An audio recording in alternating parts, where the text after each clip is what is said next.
Hello and welcome to another week of the Penn State Show here on DK Sports Radio. As always, I'm your host, Audrey Snyder, and we're brought to you by Lions Pride in State College, a proud sponsor of DK Pittsburgh Sports Penn State coverage. Visit lions-pride.com for Penn State apparel. The wind is whipping, the snow is falling, and it's definitely winter around here, safe to say. I was out and about earlier this week downtown, and man, State College is covered in snow, but classes go on, the spring semester goes on, which is good news for us because that means we're inching closer and closer to spring ball. And man, it feels like it's a ways away at this point, but I'm sure it'll be here before we know it. But in this week's episode, I'm going to be a little bit all over the map. We're going to do a little talk about the NFL with some mock drafts out there, of course, and how that relates to Saquon Barkley. I'll also share an interview I did with Tariq Castro-Fields last month ahead of the Fiesta Bowl and kind of an outlook on his whole season and where he goes from here. So we'll be all over the place today, but starting with a few news nuggets from the week. Of course, this was highlighted by James Franklin rounding out his coaching staff with the hiring of David Corley, who will serve as Penn State's running backs coach. Now, Corley, of course, comes to Penn State after coaching the wide receivers at Army last year. I assure you that's a real position. Don't worry. Wide receivers at Army. However, prior to that, he'd coached the running backs at UConn and was also at his alma mater, William & Mary. So he's kind of been all over the place building that resume. But when you look at this staff, the staff is now complete because you're allowed to add that 10th assistant coach. So really what this means for Penn State is there's been a good bit of movement, as you'd expect, of course, after Joe Moorhead left. And so kind of running down those changes real quick, Tyler Bowen was brought in to be the tight ends coach. And interestingly enough, Penn State on their roster online, they also list Bowen as the offensive recruiting coordinator. Now, that's a role that Penn State hasn't announced anywhere yet, but I did note that they do list that on the official website on the roster. Of course, that role is one that Josh Gaddis held. So by the looks of it, Penn State has taken that title away from Gaddis and given it to Bowen, which makes perfect sense considering Gaddis was earlier this offseason elevated to Penn State's passing game coordinator, of course, in addition to maintaining his duty as the wide receivers coach. So you bring Bowen in, who of course had been a GA at Penn State before, was coming here after being at Maryland, and before that was at Fordham. So you have to think you get a younger assistant coach, giving him that recruiting coordinator title certainly is something that'll help him bolster his resume and take that next step and be another challenge for him. But on the other side of the ball, then you pair that with Terry Smith, who continues as the defensive recruiting coordinator. So really can't imagine that Penn State will miss any steps there, given just how many ties this staff has and how passionate they are about recruiting. But also Phil Galliano joined this staff officially as an assistant coach in the offseason.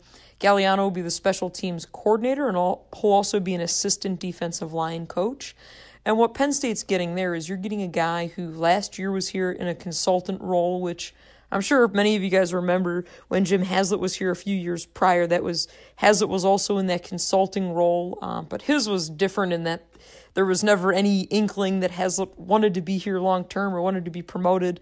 That was just kind of something that fell into Penn State's laps, given some family ties to the area that Haslett had. But with Galliano, of course, you get all the experience that he had at Rutgers, which certainly will help them in recruiting in that area. But you also get a guy who has NFL experience, and that's something that when you look at this staff, you're trying to get guys that have all different backgrounds that really will appeal to recruits. And this past weekend, of course, in the Vikings game against the Saints, when the Saints got that pump block toward the end of the game, it was actually blocked by a former player who'd been coached by Galliano, who, coincidentally enough, in the 6 degrees of Penn State's separation, it was wide receiver Juwan Johnson's brother who blocked the punt that former Penn State linebacker Gerald Hodges recovered.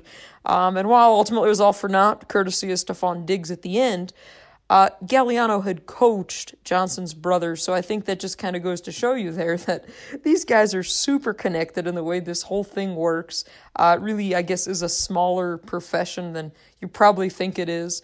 So, of course, you get Galliano in there as part of the staff. Josh Gaddis, as I mentioned earlier, elevated to passing game coordinator.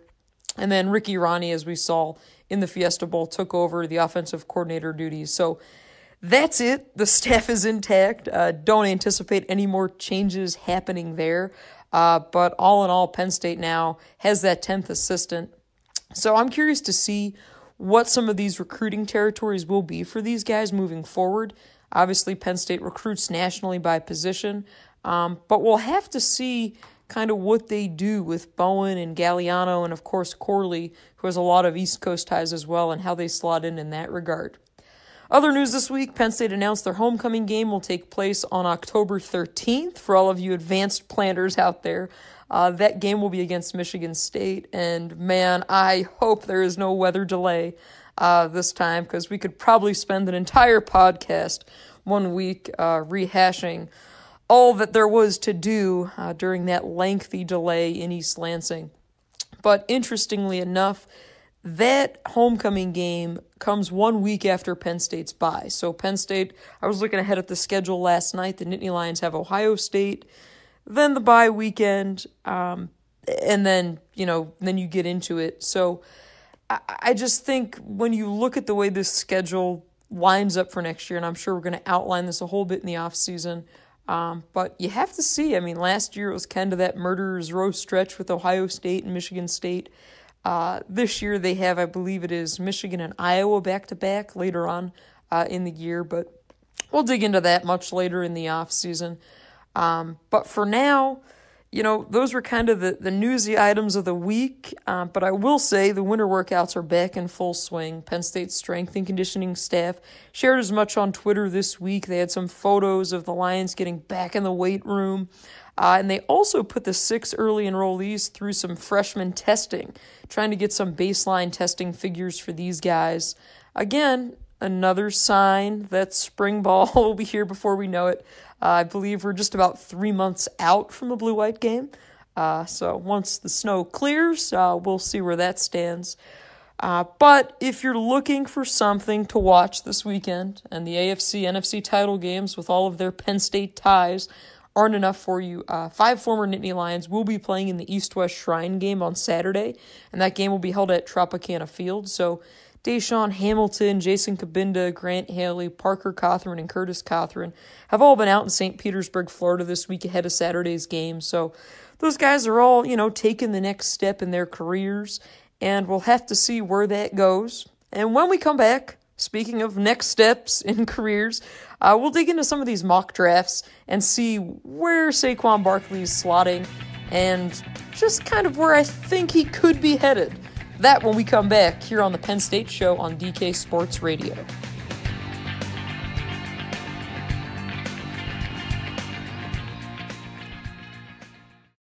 Mike Lang here reminding you it's hockey season, and Lions Pride has everything Penn State for every Penn Stater. Oh, hallelujah, Hollywood. They have a wide selection of hockey hats, t-shirts, jerseys, and hoodies. Lions Pride is your one-stop Penn State shop for the Nittany Lion hockey fan in your family. Get in the fast lane, Grandma, and stop by our store at 112 East College Avenue before or after the games at Pakula Arena, or shop online 24/7 at lions-pride.com. Lions Pride, everything Penn State for every Penn Stater.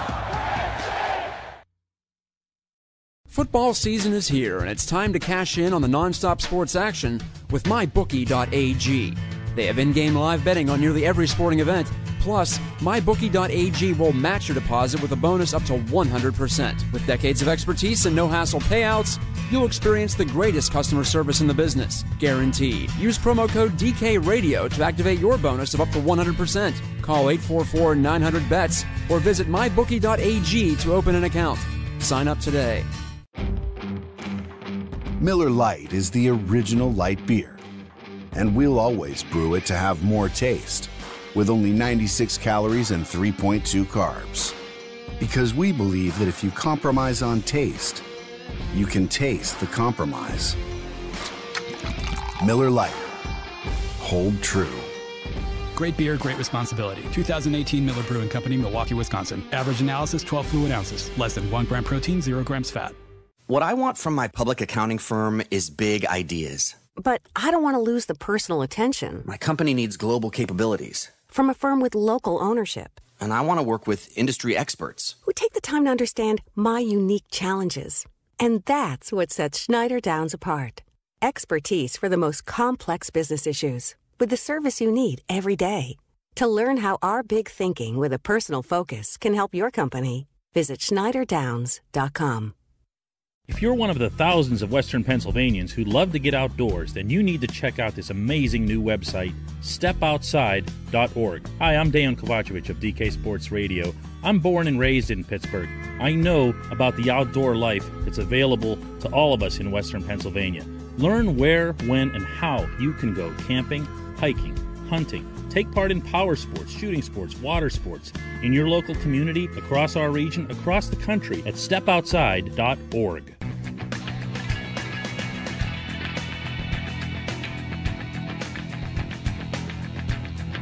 Welcome back to the Penn State Show here on DK Sports Radio. I'm your host, Audrey Snyder. And in between guzzling some more coffee on this cold day, one of the things this week that was gaining some traction came from Gil Brandt, the former VP of Player Personnel for the Dallas Cowboys. Brandt now is an NFL.com senior analyst. He was pretty complimentary about Saquon Barkley. Just how complimentary? Pretty over the top in the fact that Brandt tweeted earlier this week a photo of he and Saquon Barkley, and he said, "This might be the best running back to come out of college since Barry Sanders." Now, a lot of people were surprised by this comment, and rightfully so. I mean, that's lofty praise. Barkley was asked about it later on in the week. I was reading a thing somewhere, and he said, yeah, I mean, this is big deal. Certainly, but if you've been following along here for a while, I had talked to Brandt back before the season started and asked him about Saquon Barkley. Again, this was going into Barkley's junior season. And what stood out to me from that conversation I had with Gil Brandt was he was adamant that, he won't grade underclassmen because he doesn't want to impact their decision of whether or not they should stay or go.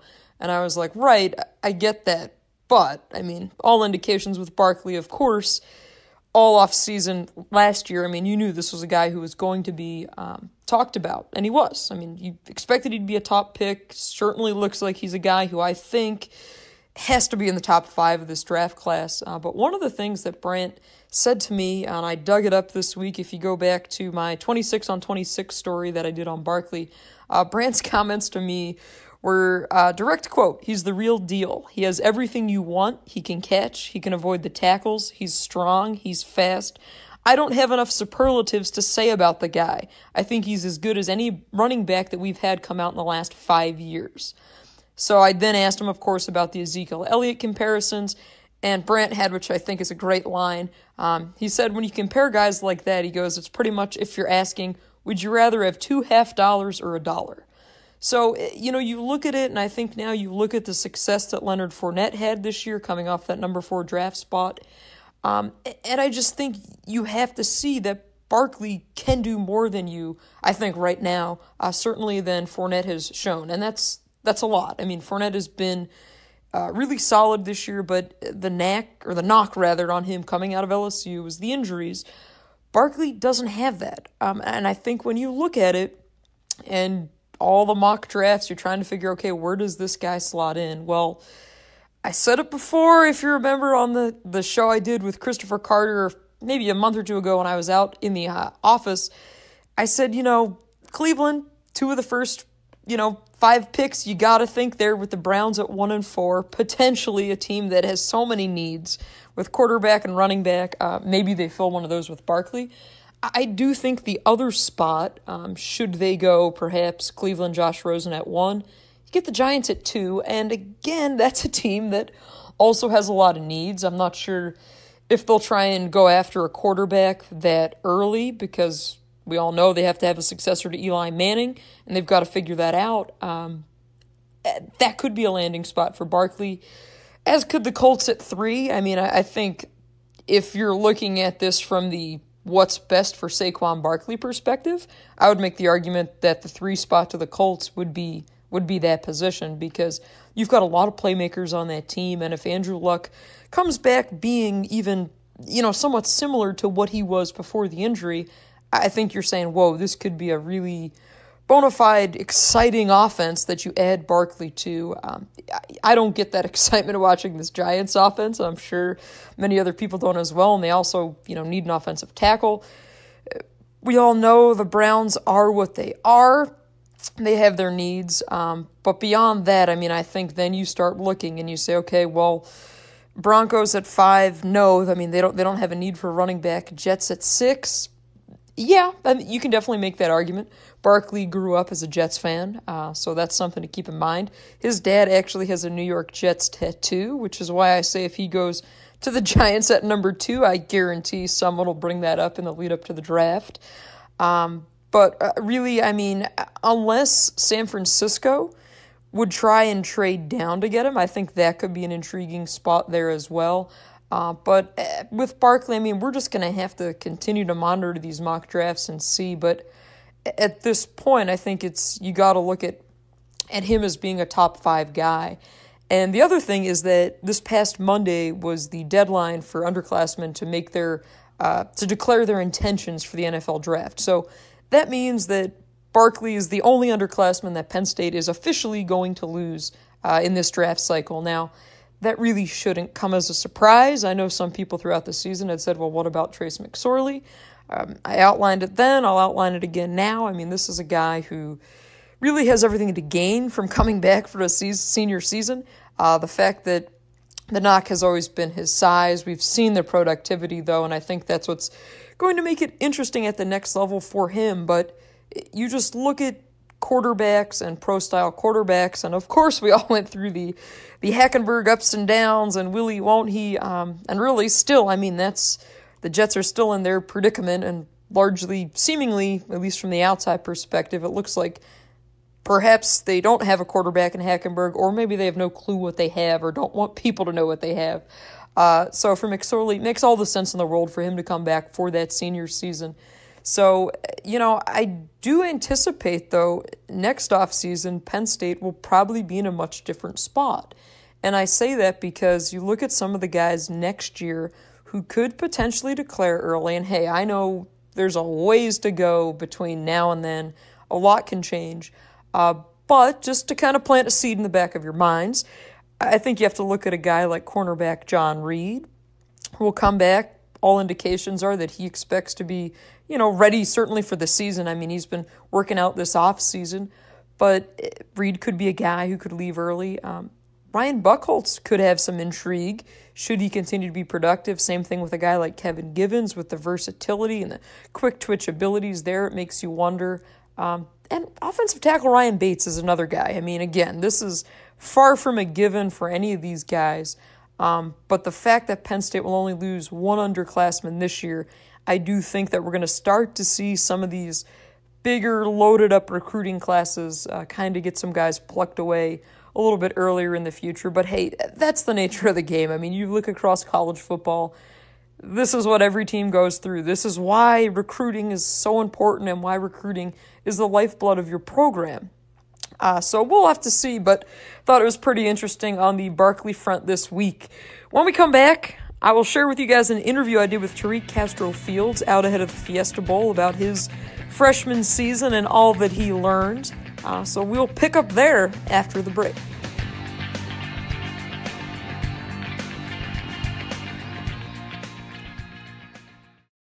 Mike Lang here reminding you it's hockey season, and Lions Pride has everything Penn State for every Penn Stater. Oh, hallelujah, Hollywood. They have a wide selection of hockey hats, t-shirts, jerseys, and hoodies. Lions Pride is your one-stop Penn State shop for the Nittany Lion hockey fan in your family. Get in the fast lane, Grandma, and stop by our store at 112 East College Avenue before or after the games at Bakula Arena, or shop online 24/7 at lions-pride.com. Lions Pride, everything Penn State for every Penn Stater. In Pittsburgh, we bleed black and gold and love our city. Born in Pittsburgh and now celebrating 130 years in the business, Henny Jewelers is proud to be your premier jewelry store. The holiday season is quickly approaching, so whether it's choosing that watch you've always wanted or you're searching for the ring that was made for her, trust Henny Jewelers. Visit our store on Walnut Street in Shadyside to see our extensive inventory of designer engagement rings, watches, and one-of-a-kind jewelry. For more, go to hennyjewelers.com and follow us on social. Embarrassed by that stained carpet in your office? Tired of looking at your dull, dirty floor? My Floor Needs is here to fix that. With years of experience and 24/7 service, My Floor Needs offers stripping and waxing, carpet, tile, grout, and concrete cleaning, as well as polishing and buffing services. Call 888-67-MY-FLOOR or email info@myfloorneeds.com for a free estimate and get your floors looking like new again. Whatever your floor needs, call 888-67-MY-FLOOR. Does your company ever miss its sales goals or struggle getting new business? Is it tough to hire or to give reps the right tools? Hi, I'm Dan, and I started Engaged Prospect right here in Pittsburgh to help companies like yours. And I'm Sam. We're helping companies hit sales goals and grow their businesses. Think of us as your inside sales team. Our clients are experts in their fields. We're experts in inside sales. Give us a call today at 412-715-5151. Or visit us online at engagedprospect.com/DK. It's been 50 years since the Summer of Love, but if you're not performing as well as you'd like, check out endedforless.com. I'm Eric Cushy of Curtis Pharmacy. Don't pay premium prices for the little blue pill. So Denafil, the same active ingredient as in Viagra, costs 80% less. endedforless.com. All we need is your physician's name. We do the rest. Free shipping, too. endedforless.com. Curtis Pharmacy, Western PA's Better Way Pharmacy. curtispharmacy.com.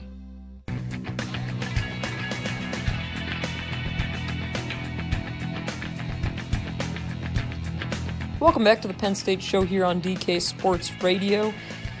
And, this time of year, typically we'd be gearing up for signing day and all the stories and all the hoopla that comes with that. But as I sit here on Wednesday recording this, certainly different because of the early signing period. But one of the memories that really sticks out to me of last year's signing class involves freshman cornerback Tariq Castro-Fields.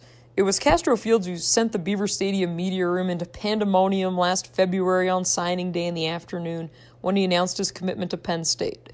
And no, of course, it wasn't us reporters who were cheering, but rather it was the Penn State coaching staff that was upstairs in the recruiting lounge. They were waiting out Castro-Fields' announcement at his high school.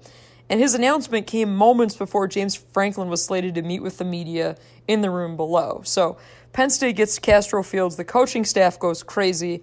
Franklin met with the media moments later. And, as this season played out, as he was one of three true freshmen who had a significant role this year, of course, the other two being Lamont Wade and the other one being defensive end Etor Gross-Matos, oftentimes I wondered, where would this team have been if they didn't land him, on signing day, just at that moment that they did? I mean, it certainly looks like they've got a really promising player in Castro-Fields. And like I did last week where I shared the interview with Lamont Wade on the podcast, this week's is with Castro-Fields and his freshman season and kind of the ups and downs that go with it. So here it is. Take a listen.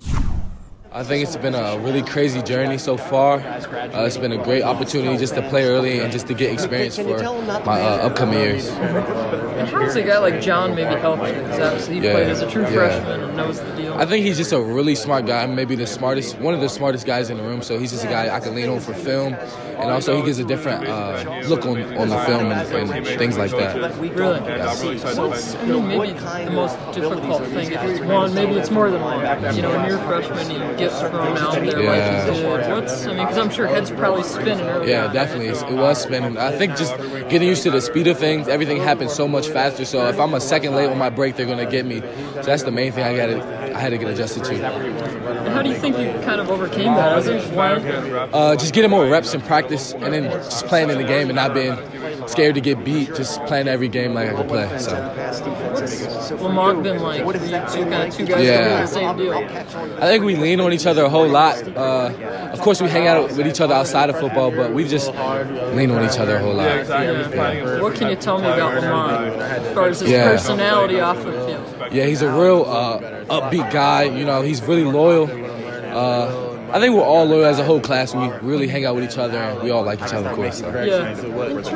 When you got here, I know a lot of freshmen, they want to play right away, but it's unrealistic, that kind of thing. Yeah. At what point did you realize that, hey, maybe this is going to happen, and I am going to... I think during camp, because Coach Smith said we all going to get a shot to play, but during camp, just me, keep a third team, going to second team, I think that's when I knew I had a chance to really play. What can you tell me about Jonathan Sutherland? I know a lot of that's actually my roommate. Oh, okay. Yeah, so me and him are really close. He'll come down and hit you for sure. That's what everybody's thinking. No, like, if you're a running back or a receiver, you have to watch out for him. So I'm really proud of how far he came, and he works very hard. Like, he even watches the game film. So he works really hard. What kind of personality is he? He's quiet. He's a real quiet guy, but I guess in our room he's loud and stuff like that. But outside of our room, he's quiet. Yeah.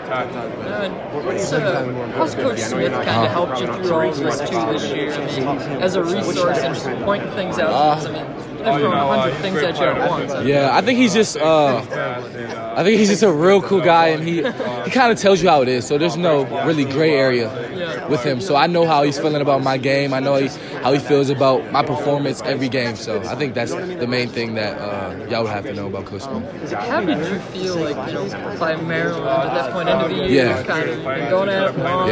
How did you physically feel at that point? Physically, I think the training staff does a good job of keeping our bodies just well, but I felt good. I mean, Maryland was probably the game I felt most at home, which is kind of weird because it was a away game, but just being at Maryland, I loved it. There you have it. In his own words, Tariq Castro-Fields on that freshman season. And I'll try to continue to add as many different voices to these podcasts as I can throughout the rest of the way this offseason with different interviews, get some different people on the phone, pick their brains about things, and really try and have some fun with this. And one of the things I'd like to do is get you guys, the listeners, a little more involved. And I think a good way to do that would be any questions you have for me. Feel free to leave them in the comments section right here below on the podcast. I'll dig through them, answer a few of them next week, and we'll try to get it going that way. Of course, I'll have, the live cues and the stories and everything else on the site. But I think this is just another way to kind of get you guys involved and see where this thing goes. I thank you guys for listening again this week on the Penn State Show here on DK Sports Radio. Hope the show finds you well, and if you're somewhere in these chilly temperatures, hope you make it through it okay, and we'll do this again next week. Take care.